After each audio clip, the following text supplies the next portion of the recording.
So guys ಯಾರೊಬ್ರು comment ಹಾಕೋರೆ go and ask random ಗೆ 50 rupees ಅಂತ. ಸೊ ಬನ್ನಿ ಕೇಳಾರ. ಸೊ ಗೈಸ್ ಅಲ್ಲಿ ಇಬ್ರು ಹುಡುಗಿಯವರೇ, ಬನ್ನಿ ಅವ್ರ ಹತ್ರ ಹೋಗಿ ಡೇ ಕಮೆಂಟ್ ಮಾಡೋಣ. ಸೊ ಗೈಸ್ ಅಲ್ಲಿ ಇಬ್ರು ಹುಡುಗಿ ಇದ್ರು, ಅವ್ರವ್ರು ಕೇಳಿದ್ವಿ, ಅವ್ರಿಗೆ ಕನ್ನಡ ಬರಲ್ಲ ಅಂತ ಹೇಳಿದ್ರು. ಆಮೇಲೆ ವಿಡಿಯೋನ ಮಾಡ್ಬೇಡಿ ಅಂದ್ರು. ಸೊ ಅದಕ್ಕೆ ಬನ್ನಿ ಇನ್ನೊಬ್ರ ಹತ್ರ ಹೋಗೋಣ. ಬನ್ನಿ ಅವ್ರ ಹತ್ರ ಕೇಳೋಣ.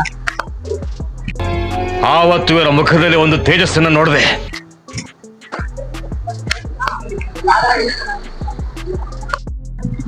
ಸೊ ಗೈಸ್ ಅವರು ತಗೊಂಬೇಡ್ರಿ ಅಂದ್ರು ವಿಡಿಯೋ, ಸಾರಿ ಅಂದ್ಬಿಟ್ರು. ಸೊ ಗೈಸ್ ಇಲ್ಲಿ ರ್ಯಾಂಡಮ್ ಆಗಿ ಸಿಕ್ಕರು, ಬನ್ನಿ ಅವ್ರ ಹತ್ರ ಕೇಳೋಣ. ಇಷ್ಟ ನಿಮ್ಮ ಇದು ಯೂಟ್ಯೂಬ್ ಪೇಜ್ ಇದೆ, ಇದು ಡೇರ್ ಇದೆ, ಅದು ಕಂಪ್ಲೀಟ್ ಮಾಡ್ಬೇಕು. 50 rupees ಇದೀನಿ. ಹಾ ಇದೆ. ಏನ್ ಡೇರು? ಅದೇ 50 rupees ಕಲೆಕ್ಟ್ ಮಾಡ್ಬೇಕಾ? ಓಕೆ.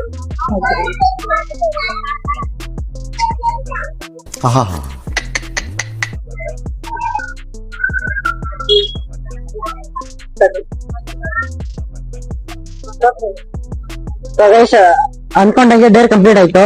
ನೆಕ್ಸ್ಟ್ ನಾನು ಡೇರ್ ಅನ್ಕೊಟ್ರೆ ಕಂಪ್ಲೀಟ್ ಮಾಡ್ತೀನಿ. ಸೊ ತಗೊಳ್ಳಿ, ಅಷ್ಟೇ ಡೇರ್ ಕಂಪ್ಲೀಟ್ ಆಯ್ತು ಅಷ್ಟೇ. ಬಾಯ್.